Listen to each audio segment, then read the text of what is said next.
promise, you thank me after this video.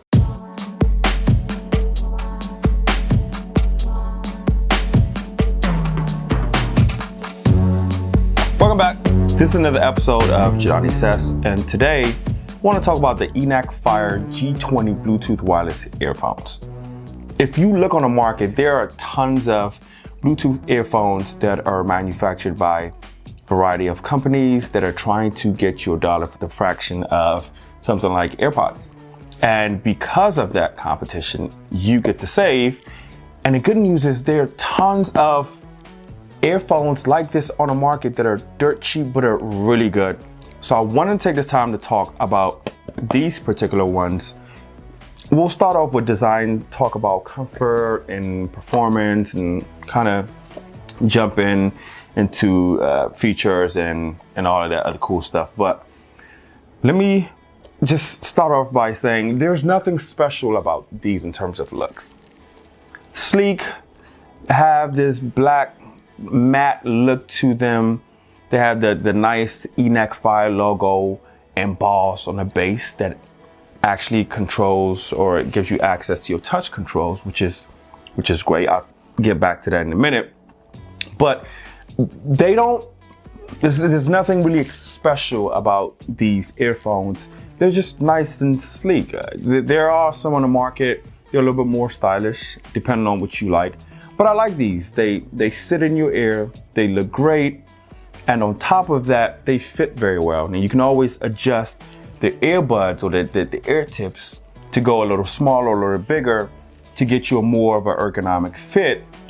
These can be used in terms of just strolling, going to work, walking, whatever the case may be, to look all the way to something a little bit more extreme, to like working out. So if you're the type of person, you're fit, you're looking for something that you can rock in the gym, aerobics class, whatever it may be, these will do the trick. They sit pretty snug in your ear. They don't fall out. Now I've had times where maybe the left earpiece got a little loose, but like I said, you can adjust that by swapping out the ear tips and going with something bigger. But I jogged in these, I worked out in these, and they never fell out. They are IPX8, so they're waterproof or water resistant. I'm not quite sure. I think IPX8 is probably the latest waterproof protection for these. I don't quite know what that means for earphones. I don't know if that's like 30 feet or 3 feet submersion for what, 3 minutes, 2 minutes. Not quite sure. I know there's not an IPX9 out yet for earphones, but at least now you know that your earphones have the latest waterproof protection that comes with it. So there's that, right? Another thing in terms of design is these have the stem-like approach that AirPods kind of took with theirs. And I'll tell you why I prefer this styling more than the earphones that you plug into the ear is, one, it's easier to hold. You grab it by the stem, you could place it in your ear. It gives me something to hold on to. Earphones without the stem, where it's just the actual earphone, it's harder to put in. And what happens is a lot of times you accidentally hit that touch control section and you activate your music. So it gets annoying and it becomes harder to pull out your ear. But with the stem, you can grab it by the stem and pull it out. Reason number two is this stem allows an extension of the mic. So if you notice, the mic is located here. That's the mic, right? So with this serving as an extension of the mic, it's closer to your mouth. So audio feedback gets picked up from that mic. Earphones, where it's just the actual entire thing, it's harder to plug it in your ear, and for that, if there's a mic that's built in it, to actually pick out sounds that are coming from your mouth. So I think this does a better job in terms of having conversations using this in phone calls. So those are two reasons why I prefer this stem type design. But it's not just really these earphones, it's also the charging case. I'm a big fan of more of the pill shaped charging cases because they're easier to slide into your pocket.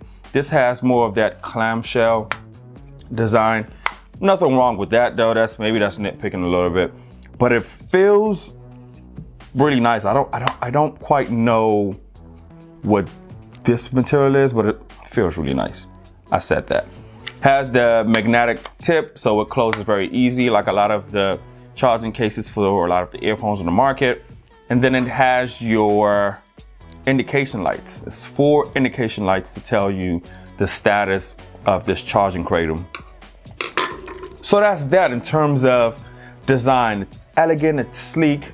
You can wear it, it stands out a little bit and distinguishes itself from the AirPod because those normally just come in white colors, but you can wear these and somebody knows clearly that these aren't AirPods because of that logo embellishment and the little sleek designs that they implemented with these. Nice. Now let's talk about some of the features that come with this ENACFIRE G20 wireless Bluetooth earphones. I'll start off 7 hours of listening time plus 35 hours with the cradle. So that's up to 5 times you can recharge these earphones using the cradle. Dual mics, like I talked about. So there's a mic at the end of each of these stems for these earphones. aptX, which is owned by Qualcomm. Let me quickly explain what that is to you. I'm not gonna go too in deep about that. Look it up if you need more information, but that's basically, there's been this gap in terms of audio quality between wired and wireless. Wired has always been winning that war. Wireless has been closing that gap. Maybe, who knows, maybe 3, 4, 5, 6 years from now, you probably won't notice the difference between listening to wired audio and wireless audio. Qualcomm is doing that with aptX. So what that is just, it's audio codec compression technology. And what it does is it makes what you're listening to from your Bluetooth sound almost like it was CD quality or high definition like you had it wired in. So it's basically technology just trying to close that gap between hearing differences between wired and wireless headsets. CVC8.0 Noise Cancellation, which helps you tune out ambient noise when you're on your phone calls. I think I've noticed that kicking with these. And of course, the biggest feature is touch control. You touch once to play and pause, double tap to fast forward or rewind. Depending on which earpiece you're doing, if you're doing on the right, you double tap, fast forward to your music, double tap, it rewinds the music or it goes back to the previous track. If you triple tap, it'll then launch your Google Assistant. So standardized features that you see on a lot of these earphones that are on the market. I like these because they're very accurate. You tap this one time, it definitely will respond. It would register that tap, double tap. There is maybe a slight delay in terms of when the command gets registered versus the actual command being executed. About a second and a half. But it's very accurate, and I like that they created this area and gave it some real estate so you have flat padding for you to tap. So I like that. But so in terms of performance, you just cannot beat it. The mids and the highs are probably the best I've ever heard in an earphone. And that's just not an exaggeration by any feat. Bass or crisp, if you are a bass head, you have to break into these. Make sure that you have the right ear tip so that way it goes right into your ear and it locks in that bass from escaping, so that way you can actually feel the rumble. If you're a bass head, you are going to love these. I've never seen earphones that have the combination of just having the mids, hitting the mids, the highs, the low frequencies, and everything is crisp. You can hear all of your instruments when you're using these earphones. Here's the downfall. There's downfalls. There's been some erratic performance in regards to the microphone, which I talked about earlier. So if you're on a phone call, I've heard people saying they're hearing static, that I sound like I'm far away.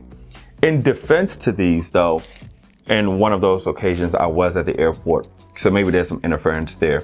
But on other occasions, it's been tricky. So maybe that's not that much of a deal breaker. But here is what is a deal breaker. The left earbuds, something about volume control. I almost feel like it's at 60% volume where the right earbuds are 100%. I'm not quite sure what that's about. It's been happening more often, so that was definitely a deal breaker. I reached out to ENACFIRE. I told them the issues that I was having, and their customer service is dope. They sent me out another unit, and I haven't had issues since then. But I want to make sure that I'm making myself clear. I want to say that these are probably the best earphones that I have ever used, but I have to consider price points. And I haven't used everything out there under the sun, so I'll make it very simple and straightforward. Under $100, these are the best earphones you can get under $100. No argument. You don't believe me? Grab you one of these, try them out, take them from a spin, break into them for about 2 to 3 weeks. Let me know what you think about the quality. Let me know what you think about the battery life. I haven't surpassed or got anywhere close to 7 hours because 2 hours I'm done, 3 hours at the most. So I haven't fully tested that, but for the times that I've been using, I can say that I think those times are probably accurate. Give it a shot, let me know what you think, and then report back. But that's it for this one. See you again on the next one.